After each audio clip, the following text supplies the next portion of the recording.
What's happening, sports fans? It's Christian Pedersen with San Diego Prep Insider. Thank you for tuning in. Want to tee up our next interview for you.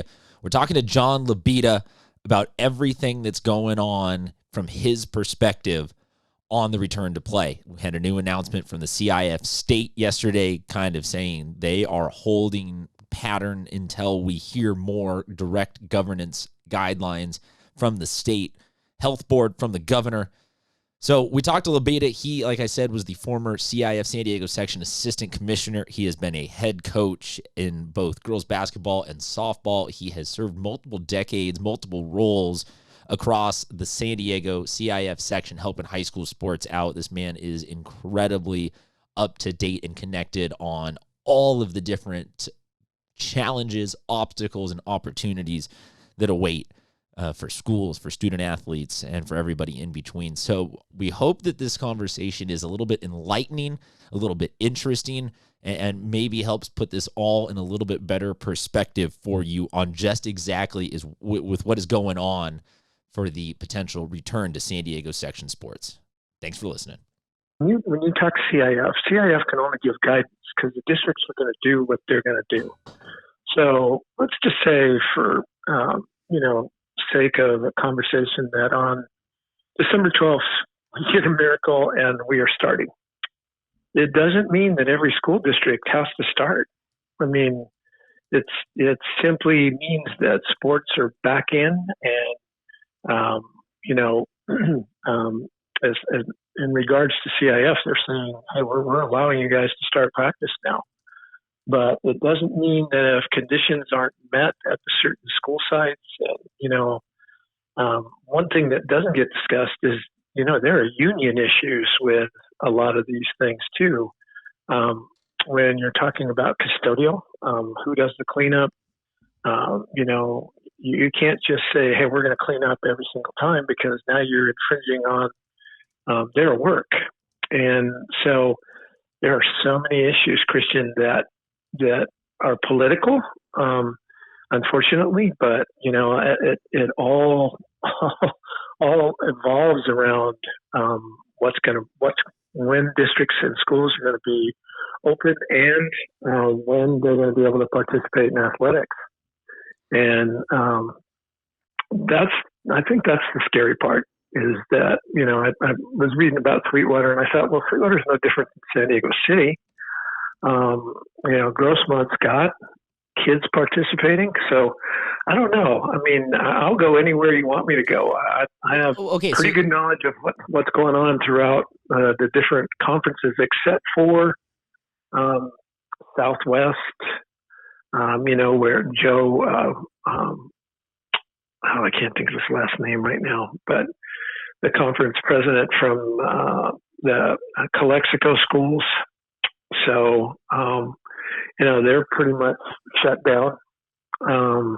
So let's start with, I think the simplest question for me is, does anything happen if we're not at a certain percentage back on campus? Like, we're not going to get this school district is all distance learning, but they're willing to have their football and field hockey teams back on campus, right?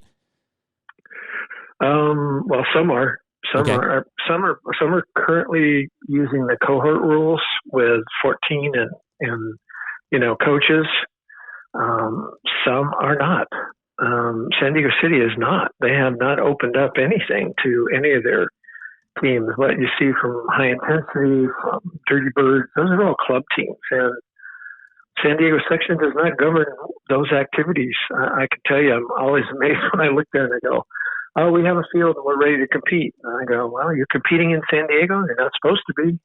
But, who polices that? It's not CIF. Yeah, I think that also maybe you can just help people understand CIF does not have the ability to compel this to happen. They are not they are a governing body, but they are not somebody that can, you don't have the ability to give marching orders to Otay Ranch High School and say, get your football team out there. Otherwise, you're going to suffer any sort of penalties or anything, right? You guys are it is an at-will participation, if I have that correct. Right. And when you look at a sport like water polo, Christian, the schools are at the mercy of the pools. Not every school has a pool on campus. So if they are not renting to outside groups currently, we don't know if we're going to have water polo. We have one or two schools in the North County right now that are still a question mark whether they're going to be able to compete, and the other schools are a question mark whether they're going to even be able to host games. The sites are saying, hey, we might allow you to practice, but right now we're not going to allow you to host games. So there are so many variables that that are tough to call. Everybody goes, they compare it to college athletics. Well, look at the money college athletics is pouring into testing every day. And,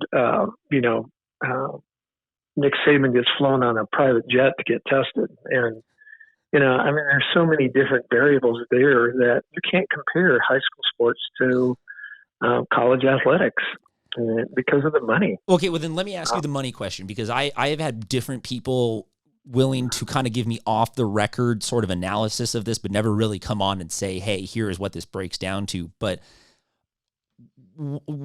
does any school really truly have a setup where, like in college, people are out here saying, if we don't get this football season happening, our whole athletic department is going to be so far in the red that we're going to suffer long-term consequences? Are there any high schools in San Diego that you think have anything close to that setup where if they miss a football season, they're not going to be able to fund volleyball in perpetuity, or is that kind of a misnomer? Yeah, I think here's the questions that arise around budgets is, one, coaches' stipends. If we're not going to have a season, they don't want to start the season and end it and then have to pay coaching stipends like they did in the spring. Fall's still a big question mark. So once it starts, though, those coaches need to get paid. Rentals of facilities right now, there's a multiple number of schools in the San Diego section that rent rec centers, that rent different field space in order to participate because they don't have it on their campus. Are they going to be able to compete? We've had numerous discussions about, so what does the playoffs look like if San Diego City can't compete in water polo? Do we readjust the divisions? Do we, each setback creates a whole other, a lot of work to be done in order to figure out what's going to happen. And that's the hard part. I feel like you very gently hit a pause right there where you wanted to say, like, each setback creates a cluster bleep. But you navigated out of that. But keep going though, because you're opening up my mind to a lot of these new problems. I had not thought about facility rentals. I had not necessarily thought about how, really there are only like a dozen or 25 schools in San Diego that have pools. I've been thinking a lot about volleyball lately. Do you think that there is because that's indoors, do you think there's a scenario where we see, even it coming down to sport by sport, a school is willing to say, okay, we will bring our field hockey and our football back because that gives one guys and one girls sport, but sorry, nothing else? Or do you think this is going to be an all or nothing? Well, I think it's going to be, there's been talk about high risk, low risk. And the state had I believe they had a chart out where these are the high risk sports and these are the low risk sports. So tennis, golf, anything where there's non-physical contact or the possibility of non-physical contact were considered low risk sports. And those could come back sooner. But then what do you do with the other sports? So now people are talking about, well, we need to move everything back. Well, how do you move two volleyball teams on top of two basketball teams in the same season? If they want to move that back to the spring, there are just nightmares for facilities. I mean, it was going to be tough enough if the spring season went as planned. because now you got soccer, you've got lacrosse, and you have track and field. Well, where do you have practice time? Because when they're going to have games, if they're having 2 games a week, somebody's going to be home, somebody's going to be away. Track and field is usually Thursdays. So you can't have any practices on Thursdays unless you have them early in the morning. So, there's that's the kind of stuff that ADs are dealing with right now and planning for, that nobody even thinks about. Nobody thinks, well, God, what are those ADs doing? Well, they're working their butts off because they're thinking of, okay, how am I going to handle this? How are my coaches going to get, the temperature checks and between you and I, they're thinking, well, my coaches can't even check in their kids sometimes in attendance. How are they going to check these kids for temperatures, record them, and then make sure that we know, who they've come in contact with? I mean, it's because there's no budget built in for that, right? That would all be schools taking on additional expenses, correct? Oh, definitely. And you're talking about, ADs and ADs vary from school to school. So at some sites they're teaching 4 periods. Some sites they're teaching no periods.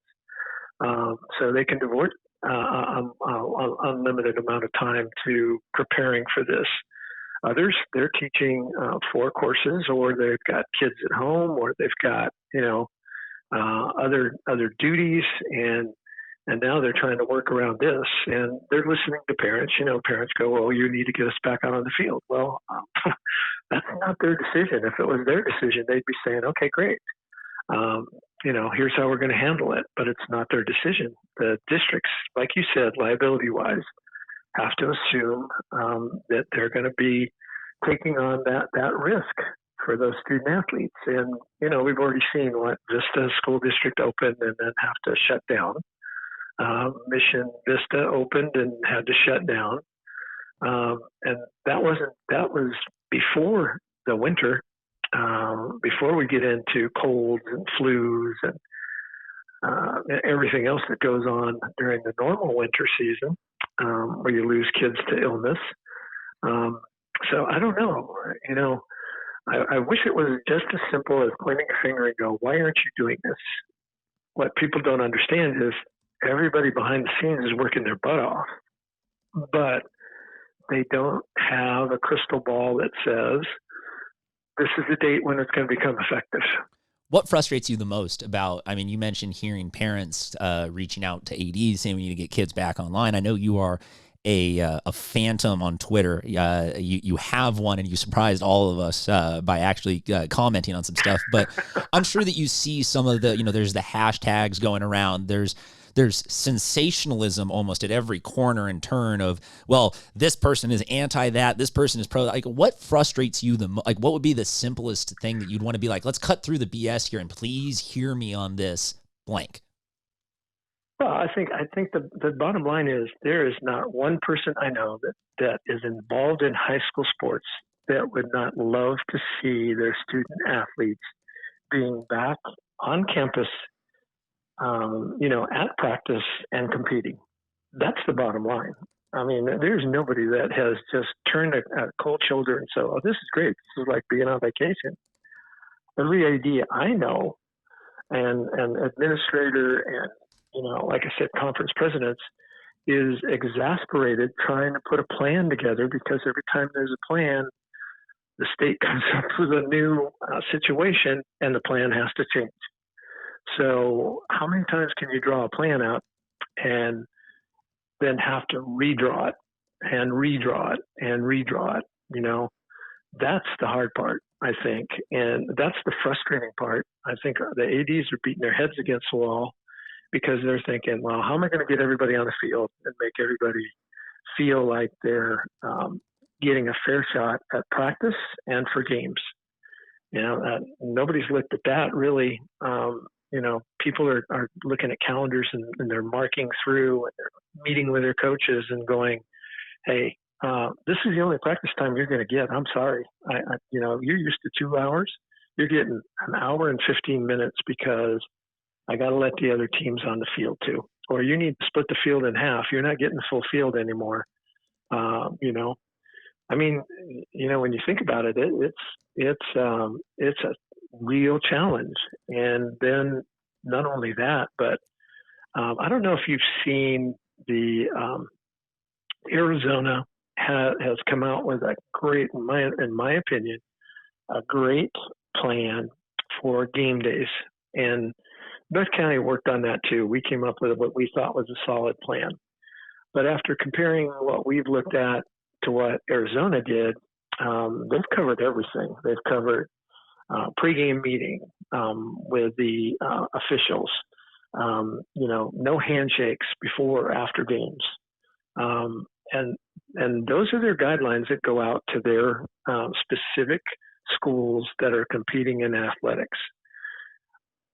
I think San Diego has been a little hesitant to do that because they're looking for guidance from not only the state office, but from the state in general, because the state keeps saying, much like they said today, we're coming out with guidelines for youth sports. Okay. But we haven't seen anything yet. So, you know, it's kind of like we're getting to that point. We're 3.5 weeks away from December 12th? Yeah, as of us posting this today on November 16th, we are 29 days away.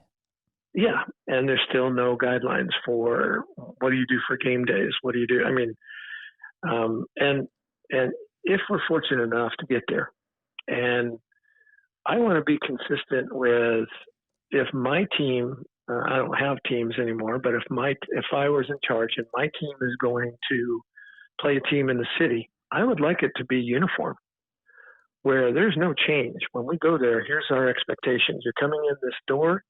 You're going to disinfect. Your substitutes have to wear masks on the bench. You know, everything is spelled out. So there's no, I'm walking in and all of a sudden I'm thrust into something that I don't know.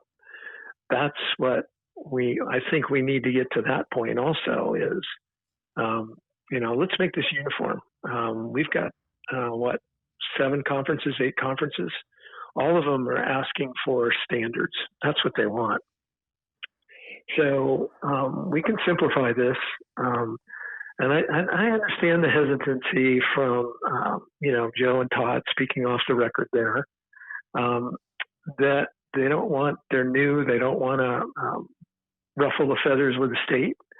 But when it comes down to it, sections can set their own rules as long as they don't, you know, violate the state rules. They can't be less restrictive. They can be more restrictive, but they can't be less restrictive. So I don't know. That's where I would like to see us get to. I think parents would look at that too and go, "Oh, there's a plan in place if we get back playing."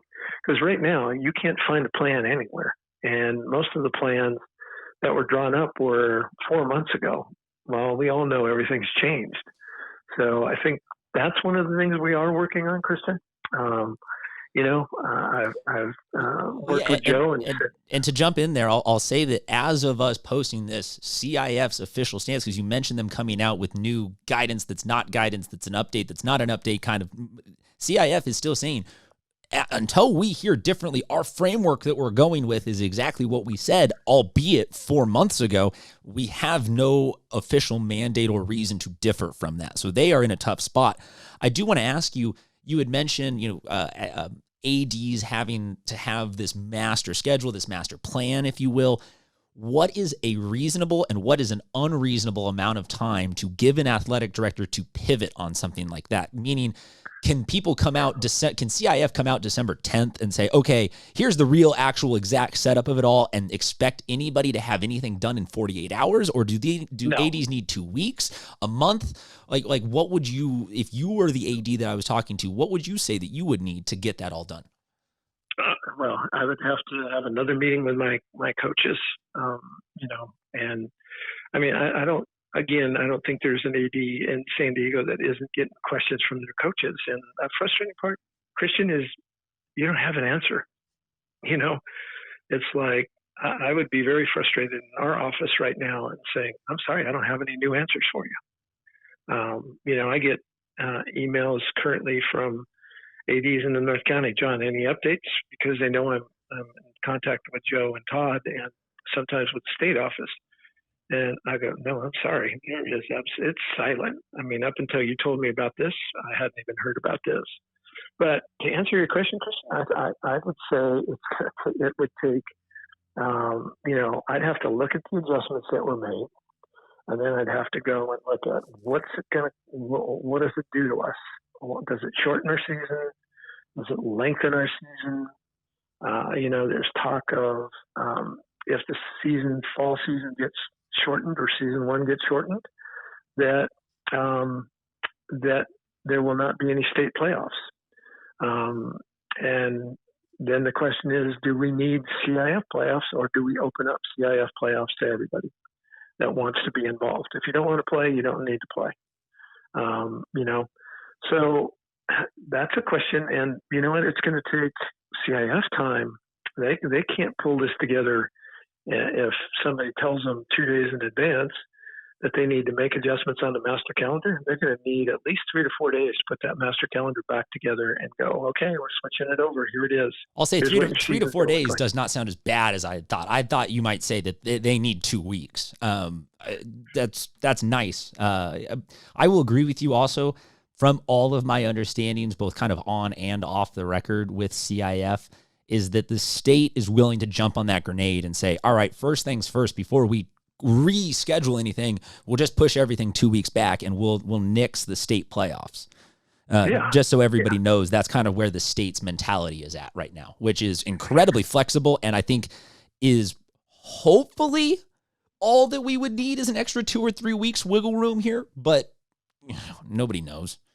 Yeah. And you know what? You hit on another great point, Christian, when you talked about finances. In many, not everywhere, but in many sections, football does drive the rest of the sports season. And budget-wise, if there's no gate and there's no huge carryover from last year, because you can't carry over a lot of money in the ASB funds, then who's going to pay for the officials? And our team's going to be able to have, football team's going to have 10 games, because it's not cheap to pay for those officials. And so it's 5 home games. Somebody's got to cover the cost of those. And maybe I don't know what they do, but we pose that question too, is do teams need to cut down on the number of games they're going to play because of officials? And nobody knows anything about tournaments now either. Are we going to be able to have tournaments? In Arizona, they're only allowing them 1 tournament, period, in every season. I don't know if San Diego would go to that extreme, because when you stop and think about it, our water polo teams play in multiple tournaments. Basketball teams play in multiple tournaments. Volleyball, I mean, they're all over the board. But again, who's going to pay for those tournaments? Some schools are going to be able to say, hey, yeah, we can go as many as we want. Other schools are going to go, no, we can't. We can't afford it.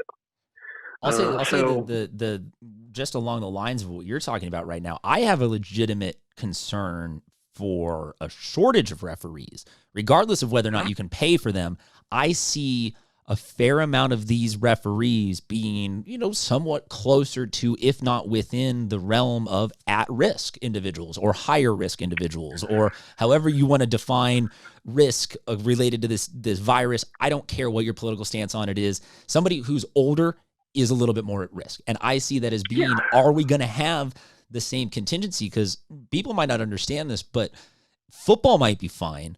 But we already in this section in the last 3 years had field hockey and lacrosse and some of those sports having legitimate issues of, we have to play these games on these weird days or these weird times already because we're short-staffed. So I'm worried more about that than necessarily paying for it.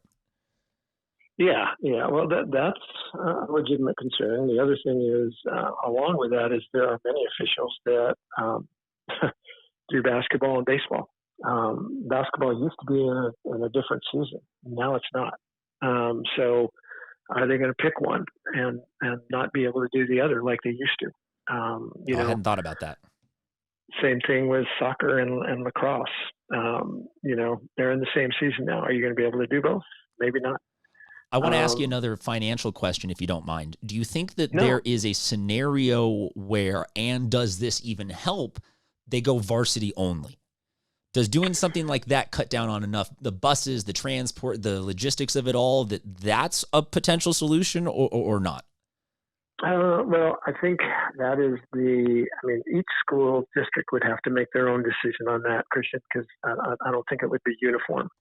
And we're talking about a lot of kids here. As a matter of fact, the North County is looking at, freshman soccer.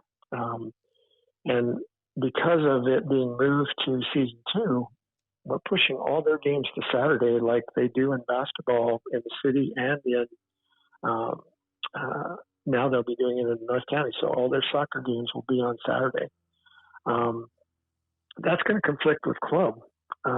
If we're back in season in the spring and clubs are back playing. So kids are going to have some tough decisions to make. Am I going to play for my high school team or am I going to play for my club? Because currently, you can do both now. This would be the first year that a student athlete could play for their club team, practice with their club team, and play for their high school team. Before, you always had to, stop. Once you committed to play for your high school team, you couldn't play for your club team anymore. This year, because Rule 600 has been waived, those student athletes have the ability to do both. And there's some concern about that because will the kid pick to go with his club on a big Saturday game, or will he stick with his high school? I will err on the side of saying that I'm not as worried about that because to me that only affects certain chunks of the high school population and this is something that I have always been the lone crazy person running around screaming about. There's a lot more to this than the tip of the iceberg. Yes, we see Mikey Williams at San Ysidro and, the 10 kids that are going to go from Helix to play somewhere.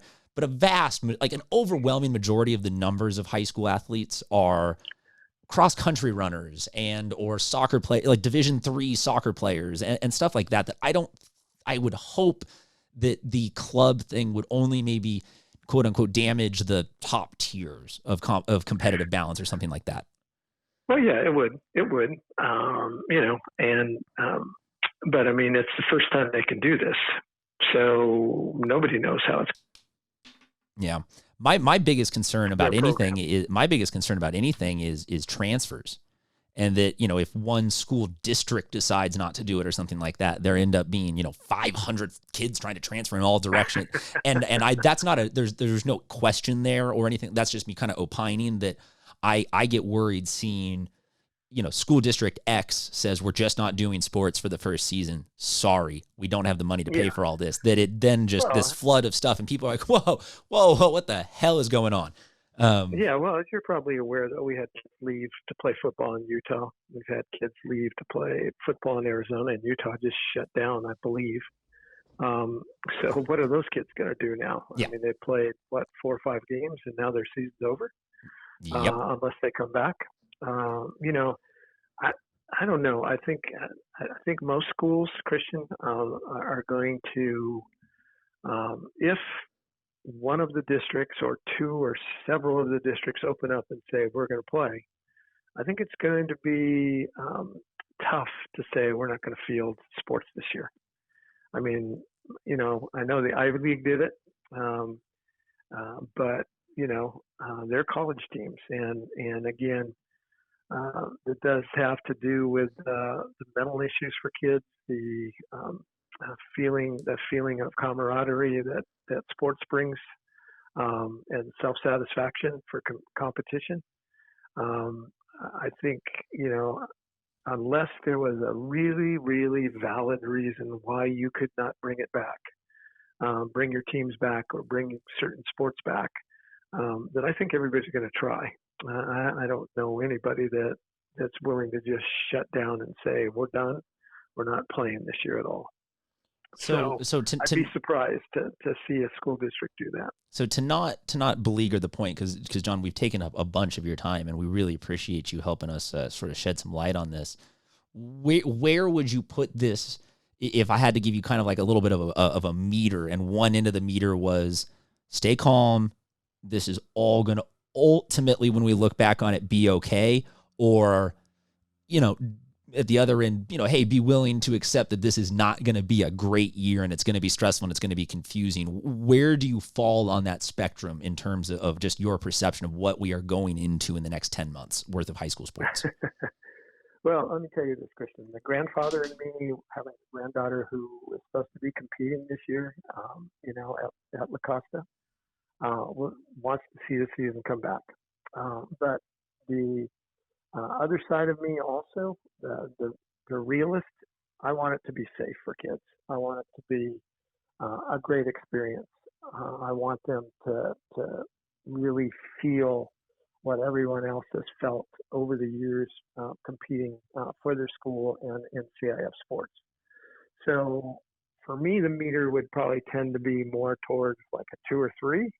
And I would like to see, people be patient, understand that that things are happening behind the scenes, that nobody's beating their chest and going, hey, look what I'm doing. I'm ready for this. But we are preparing. And, that if we get a go-ahead, we're going to hit the ground running, and there are going to be pitfalls. And there are going to be things that we have discussed, like what happens when a team gets COVID and has to forfeit a contest. Or is that a forfeit, or is it a no contest? To us, it's a no contest.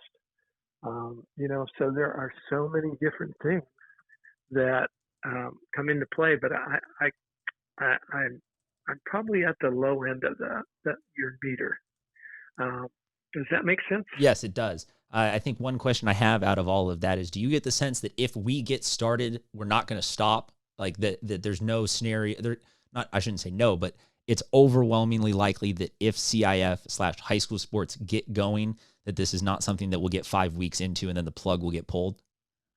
I think the only way it would get pulled is if the state said no more sports. Right now they haven't given the okay. Newsom, has not given the okay for us to compete. And, they haven't shut down the day camps or the cohort situation right now. They're still allowing that to take place. But, if that got shut down, Christian, then I think people would start realizing that maybe it's not going to happen. And that would be unfortunate in a lot of ways. I think the other thing that people look at is, people say, well, why don't we put all sports together and make them 6-week seasons, and that way we get all 3 seasons in.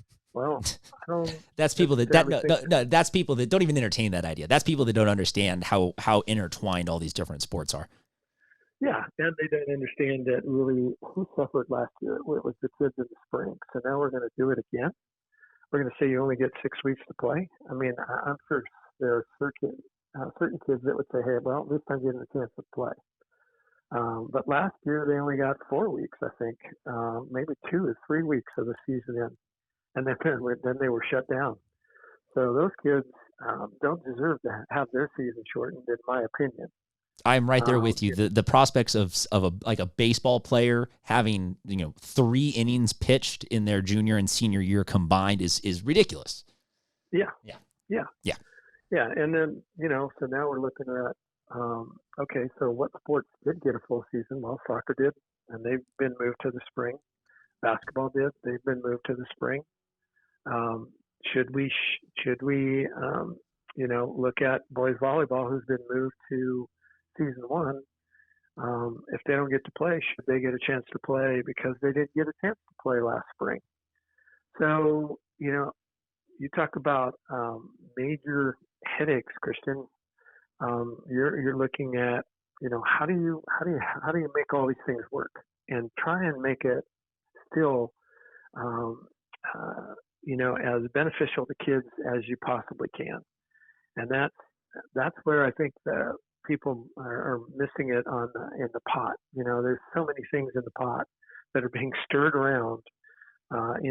People are throwing everything in like it's a big stew, but there's nothing there that you can serve yet. You can't serve it up because it's not done.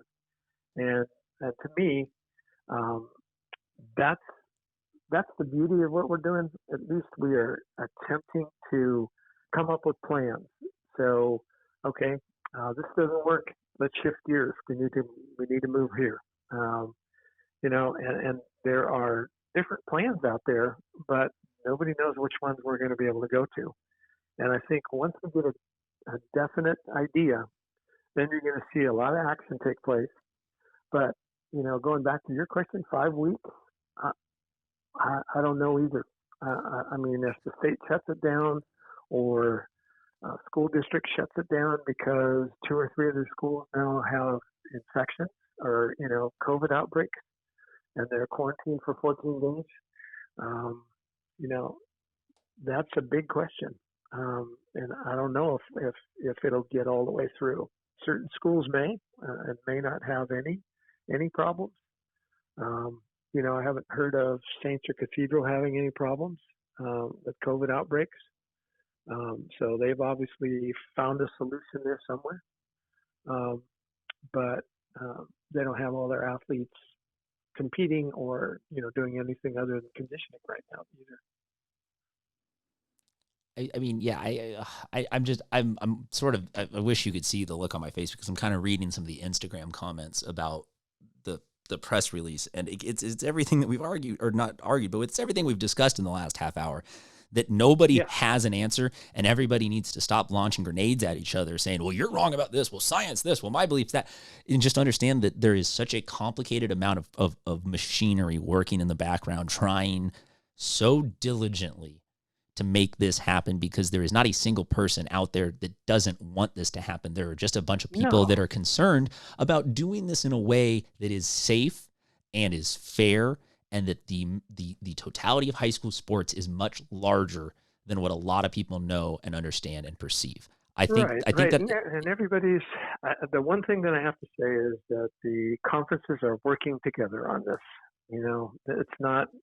North County has one plan. San Diego City has one plan. I mean, they may have plans for their own district and their schools, but in terms of athletics, everyone is kind of pointed in the same direction and wants something specific out there that covers that broad spectrum of games, of cleaning, of one thing we didn't even talk about, Kristen, is how many schools have trainers. Um, you some school districts value trainers and hire them full time. Others, they only come and work 3 hours a day. Those guys and girls are instrumental in assisting those coaches with getting temperature checks, with keeping track of student athletes. Um, you know, and half the schools don't have them. So, you know, again, there's a lot of cases where people can say, well, it's the haves and the have-nots. Well, in this scenario, I think that would be true, because the haves are going to have the abilities to do certain things that the have-nots are not going to be able to do. And some of the have-nots may say, you know what, we can't handle this. We can't field the sport because we can't do it safely. Should they be criticized? I don't think so. I think then a parent group or somebody needs to come up with some plans for them and assist them in getting, bring the safety issues up to par with what everyone else is doing. And, in an ideal world, we know that's what we would want. We would want everybody to have a trainer. We would want everyone to have the same, abilities to clean and sanitize their equipment and make sure that kids aren't, I mean, they're talking about in Arizona. They're talking about they take a volleyball out, sanitize it, and put a new ball in. Well, when have you ever had to do that? So now you either give that to an assistant coach, you give it to your trainer, who's in charge of making sure that balls get sanitized so that kids aren't handling a ball that just went up into the bleachers. Oh no, I laughed at that with some of the original framework for all of this, saying the balls are allowed at practice, but no one can pass. I'm kind of like, oh, okay, this is admirable that everyone's trying to get this going, but a water polo practice where everyone's just, all right, well, you swim over there and fake a shot, you swim over there and fake a pass. Like some of this is just it's. Well, and it's the same in field hockey. You can't do drills. I mean, you're supposed to keep your own ball, and how do you do that? I mean, hockey is more about passing and defending. So the only person that benefits from from all of this is all of the Kobe Bryant, Carmelo Anthony type basketball players who just want to play iso ball and not pass it anyway. They're the only players that benefit from any of this because they're like, see, it's not safe if I pass it to you. I'm going to take 46 shots. Talk to you next week. But yeah, I mean, I throw a little levity into this just because sometimes you got to laugh about some of the situation. You bring up something that I feel like we have talked about in past years that now makes even more of a pressing argument, but that is some of the trainers who have come on here really clamoring for, we have an underlying situation where some schools do not have certified athletic trainers. Some schools just have people coming in who are their trainers, quote unquote. And now that seems like that's going to be a front and center thing is, do you have a qualified, competent, licensed professional who is able to safely and securely run your school's either testing or sanitation or whatever you want to call it protocol? And that to me seems like a whole nother can of worms. Oh, it is. It is. And not everybody can afford that, Christian. I mean, honestly, I mean, I forget, Poway School District has full-time trainers. They're one of the few though. And that's the North County, it's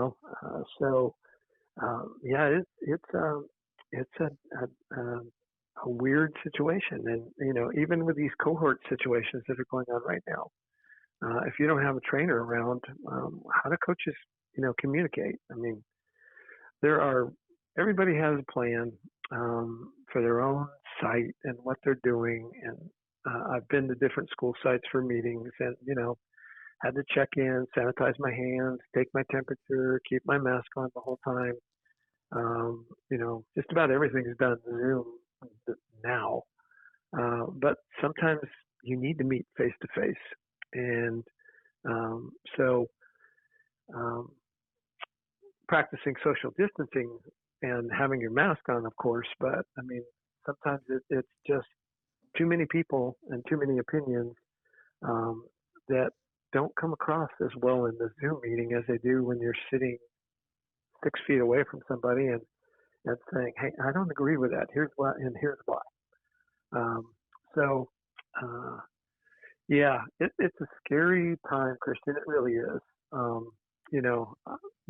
In my heart, I want to see kids return. I want them to be able to compete. But I've said all along, I also want it done in a safe manner. And if the district's carrying through that, then I don't know if kids should be competing. And I've heard, like you have, well, we go to Arizona every week. Well, that's your decision. Who cares what you're doing in Arizona?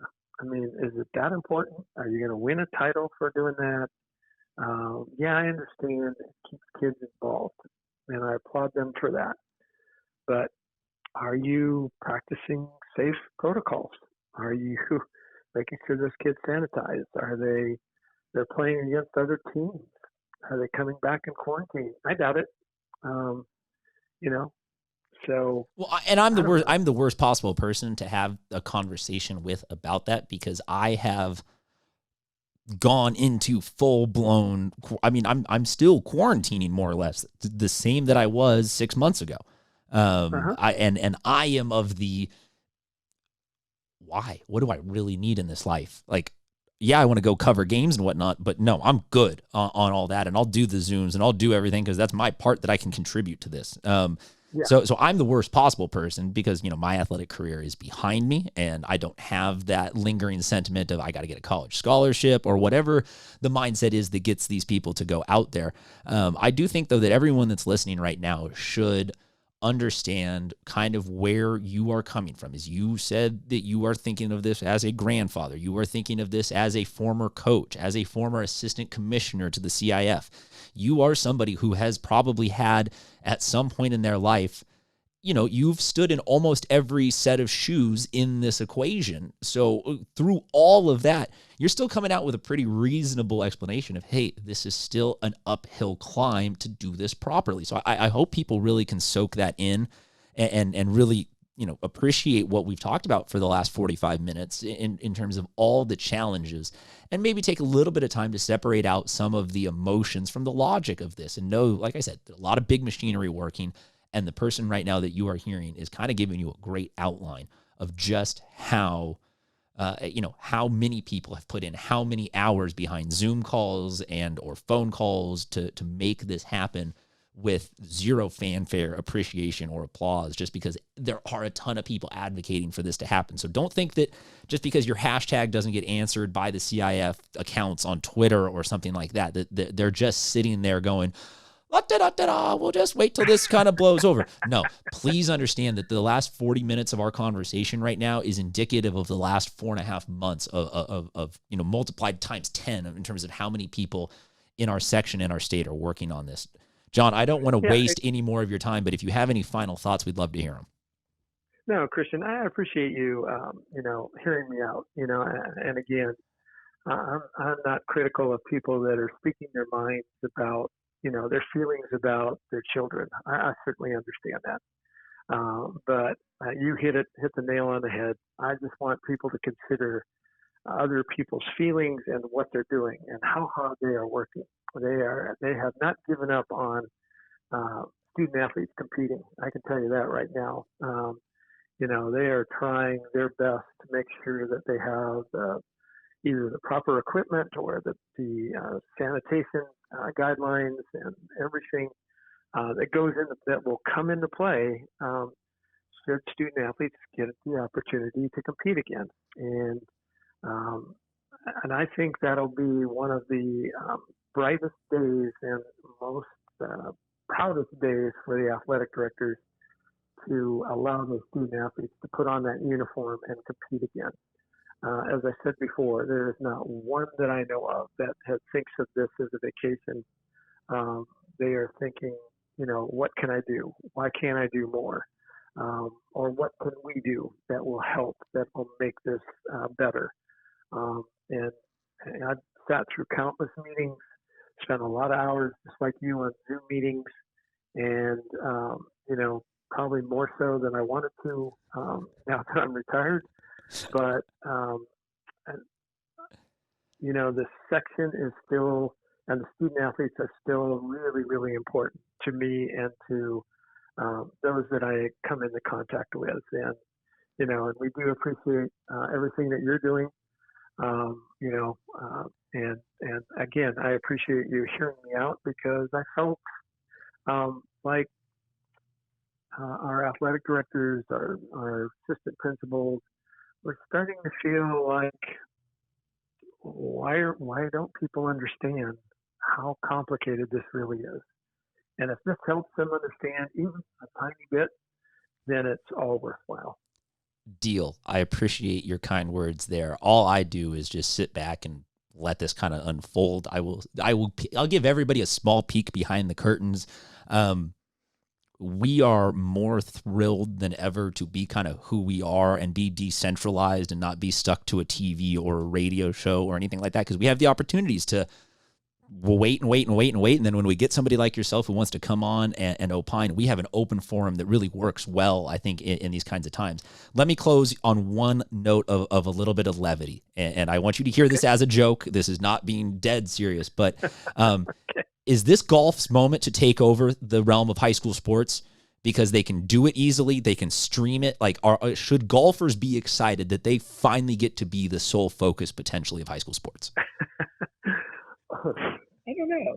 I mean, it's well, let's put it this way. I'm playing a lot more golf than I've ever played. Well, and that's where I laugh, because we in the last couple of years have had James Song from Torrey Pines set the literal course record at Admiral Baker. We've had Brooke Say from Francis Parker, who's flirting with making it onto the LPGA Tour now. Like, we've had some really good golfers that I've always kind of joked, like, if we had this many D1 commits playing in our football championships, we'd be Texas. We look at some of these, and I laughingly always say, hey, look, this is golf's moment to shine. Say, we'll stream all of our matches. We'll do all this. You guys can, for the first time ever, have people at golf events. That is always my one little like chuckle to help get myself through this, instead of being as doom and gloom as social media can sometimes turn things into.